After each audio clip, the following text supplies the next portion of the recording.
চাই রক্ত।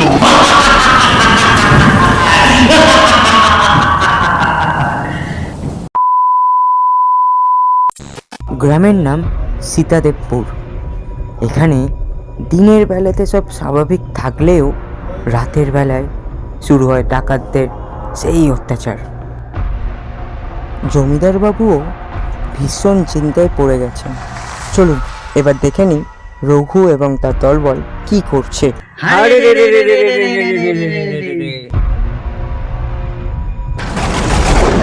ডাকাত রঘু, রঘু ডাকাত, রঘু ডাকাত, রঘু রঘু ডাকাত। তার রক্ত জবা চোখ, রক্ত জবা চোখ, বড়ই ভয়ঙ্কর সেই লোক, ভয়ঙ্কর সেই লোক। তার ভয়ে সবাই কাঁপে, নরবলি চাই প্রত্যেক দিন ডাকাতি করবার আগে। রক্ত রক্ত রক্ত চাই রক্ত।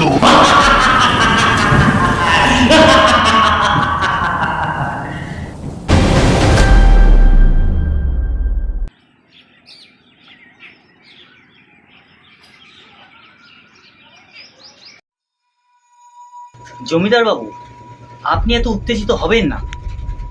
বুঝলেন মাস্টার, রঘু এবং তার দলবল যেভাবে আমাদের গ্রামে অত্যাচার শুরু করেছে, আমার মনে হয় এভাবে চলতে থাকলে বেশি দিন না, মানে আস্তে আস্তে সব শেষ হয়ে যাচ্ছে আমাদের। আর আর ওর একটা অদ্ভুত ব্যাপার কি জানেন, ও কারোর বাড়িতে ডাকাতি করবার আগে চিঠি দিয়ে তাকে সতর্কবাণী দেয়। আজকে আজকে আমাকেও একটা চিঠি দিয়েছে যে আজ নাকি সে আসছে আমার সাথে 6টার সময় দেখা করতে, এবং সে আমাকে চ্যালেঞ্জও করেছে যে আমার দলবল বা আমার লোকজন নাকি তাকে কিছুই করতে পারবে না। তা এ তো খুব ভালো কথা, আসতে দিন, আপনার সাথে তো আমিও আছি। আজকে আবার দারোগা বাবুর নাতির অন্নপ্রাশনের নেমন্তন্নও আছে। আজ আর মনে হয় যাওয়া হবে না আমার, কারণ আজ রঘু এবং তার দলবলকে হাতে নাতে ধরতেই হবে। বাবু, এই নিন। কি আপনি? হ্যাঁ ঠিকই তো, কে আপনি? হ্যাঁ আসলে আমাকে দারোগা বাবু পাঠাইছেন, আজ ওনার নাতির অন্নপ্রাশনই তো, আপনি যেতে পারেননি তাই। এই নিন। আমি দারোগা বাবুর বাড়িতে কাজ করি, তাহলে চললাম বাবু।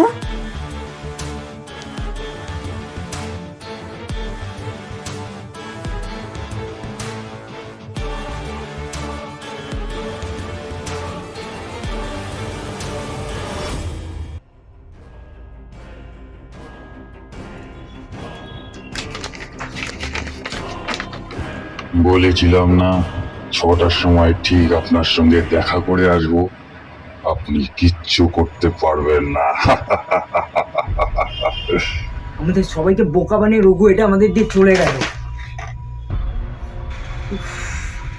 ঠিক আছে জমিদার বাবু, আপনি কোনো চিন্তা করবেন না, আমি নিজে গিয়ে রঘুর ডেরায় গিয়ে কথা বলে আসবো।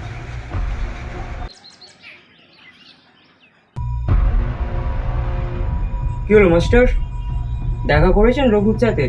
কি বললো? হ্যাঁ জমিদার বাবু, আমি কালকে রঘুর ডেরায় গেছিলাম। রঘু আমাকে যা যা কথাগুলো বললেন, শুনুন তাহলে আপনাকে কথাগুলো খুলে বলি। সর্দার, আজ মনে হচ্ছে ঘোষাল বাড়িতে ধাওয়া মারতে হবে, সালারা খুব বেড়েছে কদিন ধরে। ঠিক বলেছিস, আজ ওই ঘোষাল বাড়িতে আক্রমণ করবো। ঠিক বলেছিস, আজ ওই ঘোষাল বাড়িতে মারবো। সর্দার, এই দেখুন, সাহেবকে ধরে নিয়ে এসেছি। Leave me, damn it! Leave me!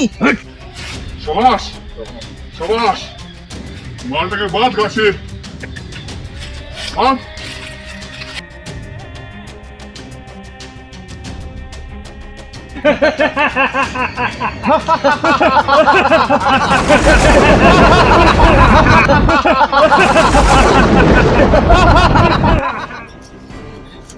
আমাকে ছাড়িয়ে দিন, আমার ভুল হয়ে গেছে। শোন ফিরিঙ্গি, আমি রঘু ডাকাত।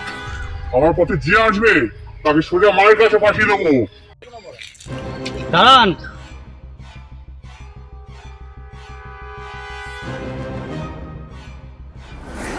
আরে মাস্টার, আপনি এই সময় কেন? চলে যান, চলে যান, নয়তো খুব খারাপ হয়ে যাবে বলে দিচ্ছি। আর কত অত্যাচার করবেন আপনারা? গ্রামের অবস্থা তো এমনিতেই ভালো নয়। গ্রামের মানুষ না খেতে পেয়ে মরে যাচ্ছে, আর তার উপর আপনারা এইসব করছেন। ছি! সবই মায়ের ইচ্ছা। আমার বাবা নীল চাষ করবেন না বলে এই সাহেবরা মেনেছিল ওই জমিদারদের কথায়। তখন কোথায় ছিলেন আপনারা? তাই বদলা আমি নেবই।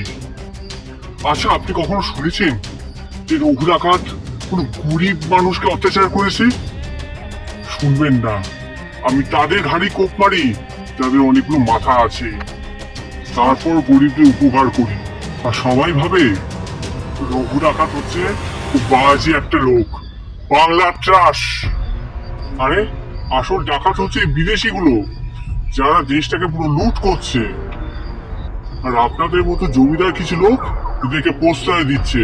আমি জমিদারদেরকেও ছাড়বো না। আমাকে ক্ষমা করবেন, আপনার বাবার সঙ্গে যা হয়েছে খুবই খারাপ হয়েছে। কিন্তু এর সাথে যে জমিদার বাবু জড়িত সেটা আমার জানা ছিল না।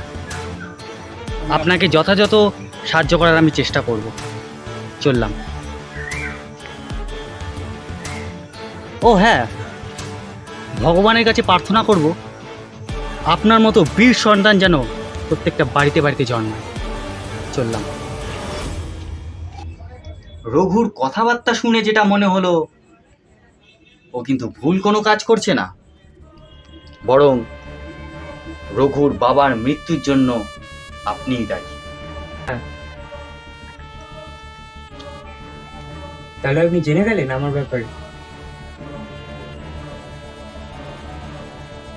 তাহলে তো মাস্টার আপনাকে বাঁচিয়ে রাখা যাবে না, কারণ আমার ব্যাপারে যে জেনে যায় তাকে মরতে হয়।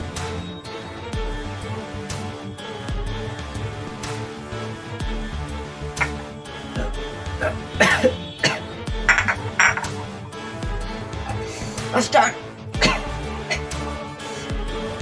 গলা চলে যাচ্ছে।